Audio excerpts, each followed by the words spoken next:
건강을 위해서는 술은 안 마시는 게 좋지만 기분이 좋아서, 기분이 나빠서, 날이 맑아서, 비가 오니까, 아무튼 사람들은 다양한 이유로 술을 마신다. 술에 대해 호기심이 생겼던 건 중학생 때다. TV 광고에서 모 연예인이 맥주를 마시고 세상 가장 짜릿한 표정을 짓는 걸 보고 대체 무슨 맛일까 궁금했다. 그리고 어른들은 왜 그렇게 술을 마시며 웃고 울고 싸우는지도. 하지만 엄연히 우리나라에서 미성년자는 술을 살 수도 마셔도 안 되기 때문에 당시에 그 호기심을 해결할 기회는 없었다. 수학여행 때 친구들과 숨겨온 맥주 한 캔을 나눠 마신 적이 있긴 한데 너무 긴장해서 맛이 어땠는지 기억도 안 난다. 근데 몇 년 전부터 무알콜 맥주라는 게 등장하면서 호응을 얻기 시작했다. 일반 맥주의 향과 맛을 내지만 알코올이 안 들어있으니 호기심 왕성한 청소년들과 음주 욕구를 참느라 괴로운 임산부들에게 희소식이라 생각했다. 그런데 미성년자들은 무알콜 맥주를 살 수 없다는 말이 들리기 시작했다. 왜지? 진짜 술이 아니잖아.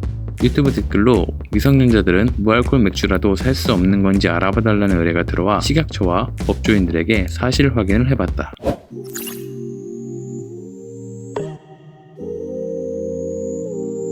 결론부터 얘기하면 살 수 없다. 마트에 가면 무알콜 맥주는 일반 주류 코너에 다른 술들과 함께 진열되어 있다. 용기 겉면에는 성인용 또는 성인에게만 판매가 가능하다는 글귀가 적혀있다. 주류가 아니고 탄산음료로 구분이 되는데 왜 그런 걸까? 어린이 식생활 안전관리 특별법에 따르면 어린이 기호식품은 담배나 술병 형태로 판매하는 것은 금지하고 있다. 무알콜 맥주도 결국은 일반 맥주와 같은 모양의 용기에 담겨있기 때문에 맥주의 형태로 마실 수 없는 결국 성인용 음료이기 때문에 미성년자는 구입이 불가능하다. 아무래도 어린이나 청소년들에게 별로 안 좋은 영향을 미치니까 그렇겠지? 예를 들어 초등학생들이 실제 음주행위나 흡연을 하는 게 아니라도 그런 행위를 하는 것처럼 보이게 만드는 것 자체가 정서 발달에 안 좋을 테니까. 근데 이 이유가 다가 아니었다. 취재하다 보니 무알콜 맥주가 진짜 무알콜 맥주가 아니라는 걸 알게 됐다. 그 무알콜 맥주도 무알콜이라고 해서 전부 알콜이 없는 거는 아닐 거예요. 그 알콜 도수가 1% 미만인 경우에 아마 그 무알콜 맥주라고 할 수 있는 걸로 저는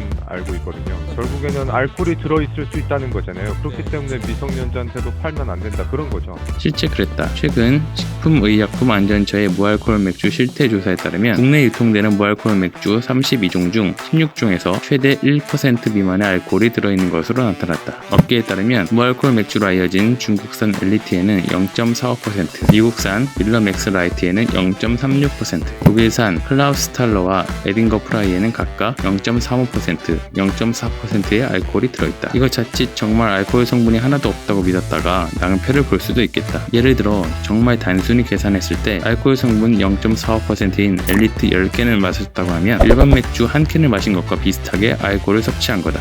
사람마다 알코올 분해 능력이 제각각이기 때문에 소량의 알코올이라도 해독이 늦게 되는 사람이 있으니까 미성년자에게 무알콜 맥주를 팔면 당연히 처벌받는다. 정부는 올해부터 알코올 성분 1% 미만인 경우에 비알코올, 하나도 안 들어간 0%는 무알콜로 구분을 짓겠다고 했다. 근데 비알콜이나 무알콜이나 오히려 더 헷갈리게 만드는 건 아닌지. 당신도 취재를 의뢰하고 싶다면 구독하고 댓글로 의뢰하시라. 지금은 장례식장에서는 왜 육개장을 먹는지 알아봐달라는 의뢰가 들어와 취재 중이다.